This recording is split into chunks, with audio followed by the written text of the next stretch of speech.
여러분 재택치료마저 붕괴되고 있다. 실제 그 단서가 있습니다. 여러분 이걸 한번 보세요.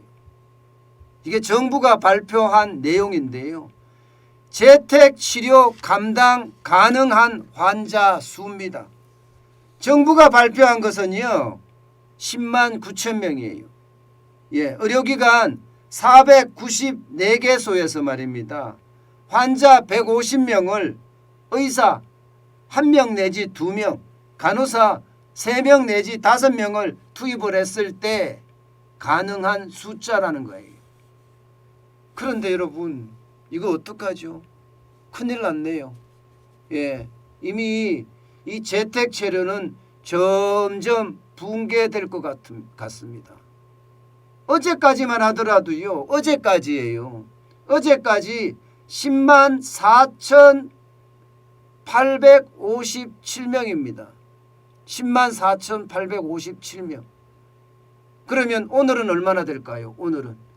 오늘은요. 지금 코로나 라이브에서 지금 현재 오늘 0시 현재 최소가 3만 266명의 신규 확진자가 나왔습니다. 신규 확진자가. 어제만 하더라도 2만 7,443명이었잖아요. 오늘은 3만 명이 넘어설 겁니다. 그렇게 되면 여러분 결국은 정부가 예상을 하는 10만 9천 명은 훌쩍 넘어가겠죠. 그러면 재택치료가 붕괴되는 건가요? 가능성이 굉장히 높죠. 가능성이 굉장히 높습니다. 이대로 가면요. 결국 의사 한 명당 담당 환자가 지금 150명도 150명도 엄청 많은 숫자인데 이거를 더 늘려서 또 꼼수를 쓰려고 한다는 그런 정보도 있기는 하지만 말입니다. 중요한 것은요. 이제는요. 재택치료조차도 체계가 붕괴되고 있는 것 아닌가 이런 이야기가 나오고 있습니다. 물론 오미크론의 어떤 여러분 오미크론의 위중증 환자가 돼가는 비율이나 또 사망자로 발전하는 비율은 굉장히 낮아졌다고 해요. 뭐 독감처럼 다루면 된다. 뭐 이렇게까지 방역 당국에서도 이야기할 정도니까 좀 나아진다고 이야기를 하지만 저는 이거 굉장히 두려운 수치라고 생각을 해요. 저는 방역 당국에서 말입니다. 갑작스럽게 독감처럼 이제는 뭐 관리하면 된다 이런 말이 나왔다는 것도 굉장히 웃겨요. 쉽게 말하면 오미크론이고 뭐고 위험하지 않다. 이제는 뭐 위드 코로나 가도 된다.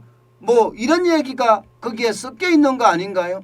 쉽게 말하면 방역을 잘해서 이제 바이러스의 어떤 감염도가 많이 높아졌긴 하지만 치명률은 낮아졌다. 그렇기 때문에 위험이 덜하다. 이런 얘기인가요? 근데 왜 거리두기는 또 강화했나요? 거리두기는 또 그대로 2주 연장을 했잖아요. 이런 걸 보면 말입니다. 정부가 도대체 무슨 생각을 하는지 도대체 모르겠어요. 방역 정책이 오락가락 우왕좌왕하는 그런 모양새 그렇게 보입니다. 문제는 여러분 문제는요. 재택치료가 이렇게 늘어나잖아요. 10만 명이 늘어나고 이게 20만 명이 되고 이렇게 된다는 거 20만 명도 저는 뭐 그렇게 오래 걸리지 않는다고 봅니다. 이렇게 됐을 때 여러분 의료체계가까지 붕괴되면 어떡하나요? 재택치료체계는 붕괴되는 것은 시간 문제 오늘이면 뭐 붕괴된다고 보는데 이게 의료체계까지 붕괴될 수 있으면 어떡하나요? 여러분 치명률이 낮다고 하더라도요. 환자 수가 많아져서 의료 혜택을 받지 못하게 된다면 사망으로 이를 확률 위중증 환자로 이루어질 확률이 굉장히 높습니다.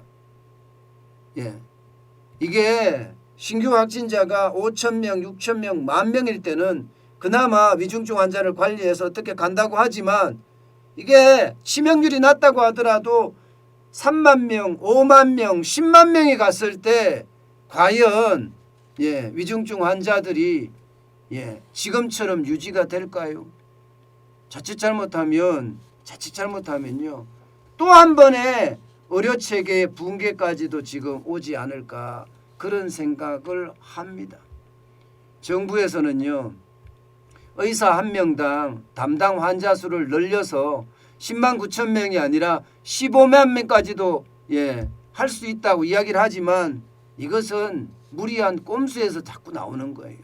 지금도 150명을 의사 한두 명이 맞는다는 자체가 굉장히 많은 수치인데 이것을 더 늘려서 그냥 재택치료 환자만 늘린다는 것은요 시스템은 제대로 보완하지 않고 단순하게 기능적으로 숫자만 고쳐서 바꾸는 거라고 그렇게 보이거든요. 저는 그렇게 관리해서는 안 된다고 봅니다. 이게 그 어느 때보다 치료에 집중해야 되고요. 또 방역에 대해서도 진짜 집중해요. 정부가 지금 느닷없이 계절 독감으로 관리한다는 것도 이것도 저는 충격이에요. 중요한 것은요. 저는 늘 말씀을 드려요. 중요한 것은 자영업자들이 장사를 할 수 있게끔 풀어줘야 됩니다. 자영업자들이 장사를 지금 계속 못하게 막고 있잖아요. 이렇게 됐을 때 저는 바닥 경제가 무너지고 덩달아서 실물 경제까지도 계속 악화되는 그런 악순환이 오고요.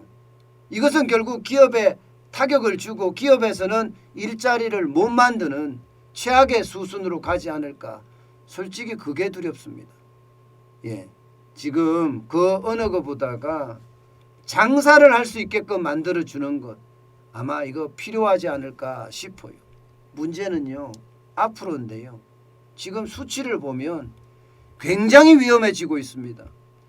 1월 2일에서부터 1월 8일까지는 재생산 감염 지수가 0.8이었지만 지금 1월 23일부터 1월 29일 사이는 재생산 감염 지수가 1.58입니다.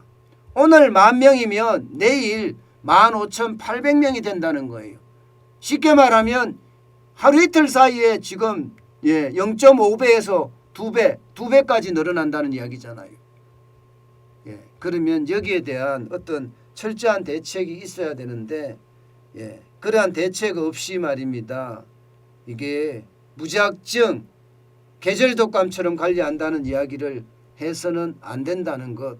여기에 따라서 자영업자들이나 바닥 경제가 제대로 자리 잡을 수 있게끔 저는 방역 체계를 바꿔야 한다는 것.